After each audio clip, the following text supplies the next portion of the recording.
कहीं कोई समस्या हो तो अपने समस्या को लेकर लोगों को लखनऊ दौड़ के ना आना पड़े।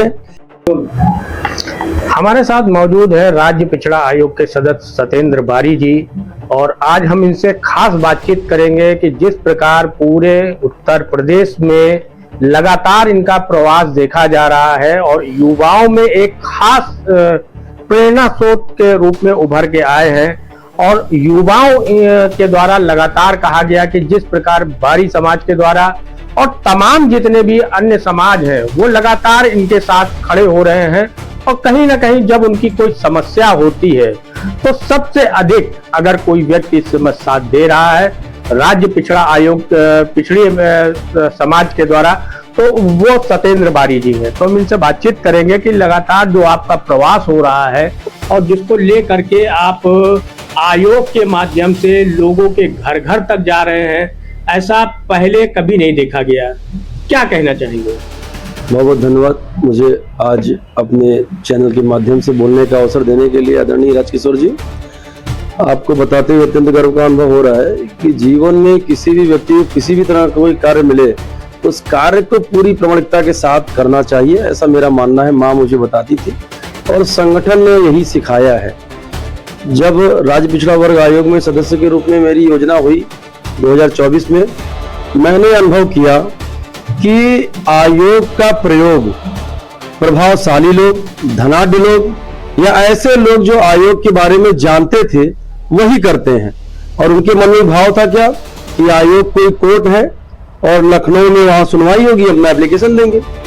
जब मेरी योजना हुई तो मैंने देखा, अनुभव किया कि आम आदमी तो आयोग के बारे में जानता ही नहीं, और जब जानता ही नहीं तो आयोग की योजना जिस उद्देश्य से हुई है वो तो पूरी ही नहीं हो पा रही है।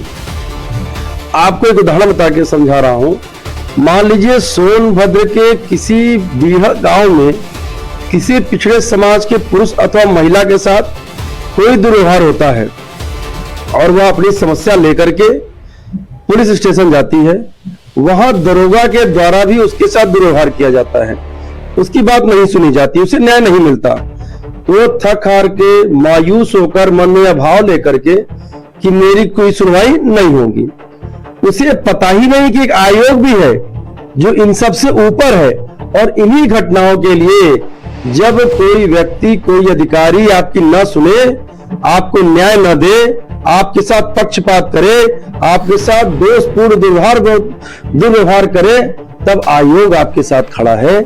उसकी ताकत का प्रयोग आम आदमी कर ही नहीं पा रहा था। मैंने स्वयं जब ये अनुभव किया तो मन में भाव लाकर आयोग आपके द्वारा एक अभियान चलाया, और लगातार इन 1.5 वर्षों में 1,500 से ज्यादा बैठकें करके सरकार द्वारा पिछड़े समाज के हित के लिए चलाई जा रही जन कल्याणकारी योजनाओं के बारे में बताना, तथा आम आदमी को सरकार उसकी है।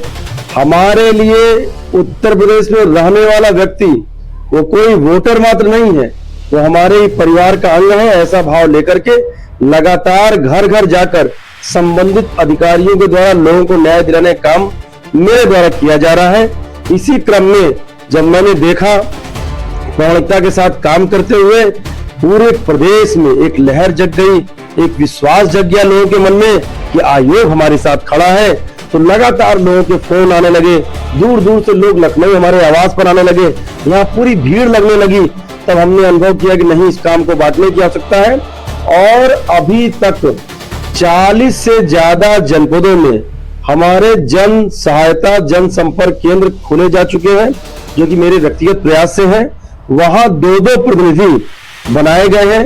उन प्रतिनिधियों का काम है कि वो लोगों को सरकार की योजनाओं के बारे में बताएं, और कहीं कोई समस्या हो तो अपने समस्या को लेकर लोगों को लखनऊ दौड़ के ना आना पड़े, वहीं पर उनकी समस्या को सुनकर मेरे तक बात पहुंच जाए। इसके लिए 40 से ज्यादा जनपदों में मेरे जन सहायता केंद्र खोले जा चुके हैं, अन्य जनपदों में तेजी से खोले जा रहे हैं। ये ईश्वर की देन है, संगठन का आशीर्वाद है, संगठन की ताकत है कि लगातार पूरे प्रदेश में कार्यक्रम किए जा रहे हैं। मेरे 1.5 महीने बाद तक के डेट लगे हुए हैं। लगातार युवाओं में उत्साह है, पिछड़े वर्ग में एक जबरदस्त उत्साह आ गया है, शासन के प्रति एक जबरदस्त विश्वास जगा है, और ये संगठन ने जो मुझे शक्ति दी थी उसी का मैंने केवल उपयोग किया है। एक छोटा सा हथियार यह प्रमाणित करता है कि अगर आपके अंदर काम करने का जज्बा है तो आप किसी भी पद पर हो, किसी भी दायित्व पर है, आप अगर ईमानदारी से काम करते हैं तो आप बहुत मजबूती से लोगों की मदद कर पाएंगे, उनकी सहायता कर पाएंगे। और मुझे मन में भाव रख करके मैं बहुत परिवर्तन कर दूंगा, बहुत युगांतकारी परिवर्तन कर दूंगा, देश प्रदेश बदल दूंगा, ऐसा भाव मैं नहीं रखता हूं। मैं मन में यह भाव रख करके कि मेरे जाने के बाद 5000 लोग मेरे पीछे घूमेंगे, 500 लोग मेरे पीछे घूमेंगे, कि कुत्ता मेरी लाश नोचेगा, मुझे उससे फर्क नहीं पड़ता। मुझे फर्क इस बात का पड़ता है कि जब मेरा अंतिम समय आए अथवा जब हम दायित्व से मुक्त हों, तो मुझे इस बात की संतुष्टि होनी चाहिए कि मैंने पूरी ईमानदारी से अपना काम किया है, पूरी प्रमुखता के साथ अपना काम किया है, और अपने जीवन काल में अगर मैं एक भी व्यक्ति को न्याय दिला पाऊं तो मैं सोचूंगा कि मेरा जीवन सफल हो गया। बात आती है कि आप दूसरों की तो न्याय की बात कर रहे हैं, लेकिन जो आप अपना समय दिन रात समाज के लिए और लोगों की भलाई के लिए लगा रहे हैं, कहीं ना कहीं आप अपने लिए कभी समय निकाल नहीं पाते हैं। इसको लेकर क्या कहेंगे? देखिए, संघ में हम प्रार्थना में कहते हैं, कंटका कीर्ण मार्गम स्वयं सी कृतघ्नम, कांटों भरा पथ यह तो मैंने स्वयं ही चुना है ना। तो राजनीतिक जीवन में आने के बाद क्या मेरा परिवार, क्या मेरा व्यक्तिगत जीवन, क्या मेरा स्वास्थ्य, कुछ भी चिंता नहीं है, किसी सुख की कामना नहीं है। बस मन में एकमात्र भाव है कि हमारे, और सच्चाई तो ये है कि अगर वास्तव में आप बोध करते हैं तो जब तक कोई व्यक्ति पीड़ित है आप शांति से कैसे रह सकते हैं, आप आराम से कैसे रह सकते हैं। आपको बता दूं कि मैं माँ के पास नहीं पहुंच पाया इसी सामाजिक दायित्व के नाते। फिर मन में भाव आता है, चूंकि माता पिता का इकलौता बेटा हूं, पिताजी का भी स्वास्थ्य अच्छा नहीं रहता है, मन में कभी भाव ये जागता है, आप सही कह रहे हैं, कि पिताजी के पास पहुंचूं, माँ को तो खो दिया है। लेकिन फिर मन में भाव आता है, कर्तव्य बोध होता है कि नहीं, शायद मेरा जीवन व्यक्तिगत जीवन के लिए नहीं बना हुआ है, मेरा जीवन समाज के लिए बना हुआ है। और जब कोई व्यक्ति राजनीतिक अथवा सामाजिक होता है तब उसका कोई व्यक्तिगत जीवन नहीं होता है। रात के 2 बजे मुझे फोन करेंगे, मेरा फोन एक बार में उठता है, और 10 बजे के बाद मेरे सहयोगी कहते हैं मुझसे कि भैया स्वास्थ्य बिगड़ जाएगा, स्वास्थ्य बिगड़ रहा है, आप जो है रात के 10 बजे के बाद फोन ना उठाया करिए।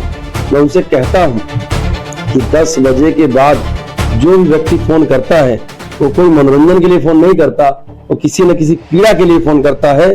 तो 10 बजे रात के बाद का फोन तो मैं उठाता ही उठाता हूँ। दूसरा, जो पूजा पद्धति है, जो पूजा पाठ की व्यवस्था है, मेरे लिए पाठ का कॉन्सेप्ट ये है कि हमारे दरवाजे पर जो पहला व्यक्ति आया उस व्यक्ति की पीड़ा मैं सुनूं, उसको जलपान की व्यवस्था कर सकूं, वही मेरे लिए प्रथम भगवान है जो हमारे यहाँ आया है। और यह जीवन अब अपना व्यक्तिगत जीवन नहीं रहा, और जो शासकीय आवाज, जो व्यवस्थाएं, जो ताकत मिली है वो स्वयं के लिए नहीं मिली, वो समाज के हित के लिए मिली है, आम आदमी के हित के लिए मिली है। तो जब तक उनकी कोई पीड़ा मेरे मन में रहती है कि उनके मन में कोई पीड़ा है, अभी कोई व्यक्ति पीड़ित रह गया है, तब तक मुझे चैन कहाँ आ सकता है। और यही मन में भाव लेकर के लगातार मैं प्रवास कर रहा हूँ, एक दिन भी मैं नहीं रुका हूँ। अब अगर बात की जाए तो जिस प्रकार युवाओं में एक अलग पहचान बनी है, और लोगों का मानना है कि राज्य पिछड़ा आयोग से ऊपर भी सत्येंद्र बारी को जाना चाहिए, ताकि हम लोगों की जो जन समस्या है वो बड़े स्तर पर इसका निस्तारित होना चाहिए। इसको लेकर क्या कहें? देखिए, ये तो संगठन की योजना है, संगठन जिसको योग्य समझता है, जिसको उस काबिल समझता है, तो उसकी योजना करता है। मुझे यह पता है कि मुझे जो दायित्व दिया जाएगा मैं उससे प्रामाणिकता के साथ करूंगा।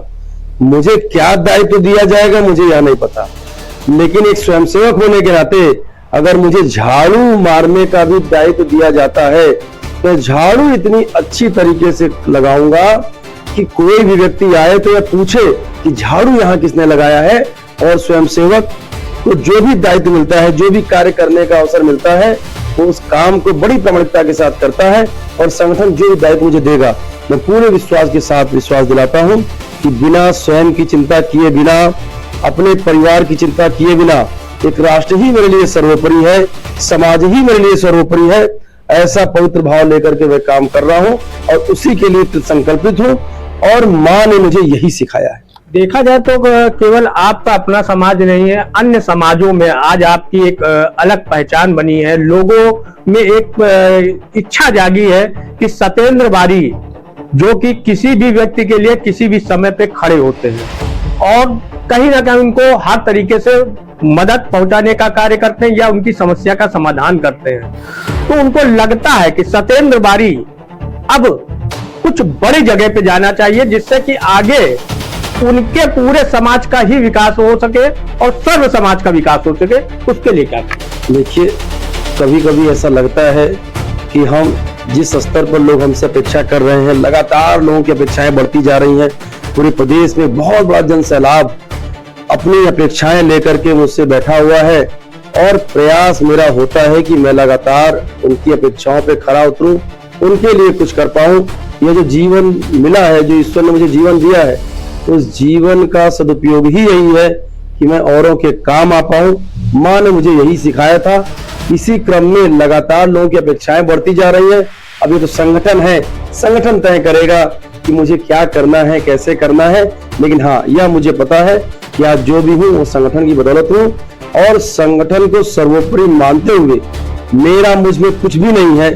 जो है वह सब कुछ संगठन का है, संगठन की शक्ति से है और मैं संगठन के एक सिपाही के रूप में लगातार प्रामाणिकता के साथ काम कर रहा हूं और यह विश्वास दिलाता हूं, संगठन मुझे जब जो भी दायित्व देगा उस दायित्व को पूरी प्रामाणिकता के साथ मैं उसका निर्वहन करूंगा। और लगेगा, जब मेरे मन में भाव रहता है कि किसी न किसी व्यक्ति के कहने पर, किसी की व्यक्ति के प्रयास से ही कहीं न कहीं आदमी को स्थान मिलता है, तो हर उस व्यक्ति के मन में यह भाव आना चाहिए, यह गर्व का अनुभव होना चाहिए कि मैंने एक योग्य व्यक्ति की पैरवी की थी। यही भाव लेकर के मैं लगातार उन महानुभावों को सब कुछ समर्पित करते हुए, संगठन के श्रेष्ठ जनों को समर्पित करते हुए एक सेवक की भांति काम कर रहा हूं और करता रहूंगा।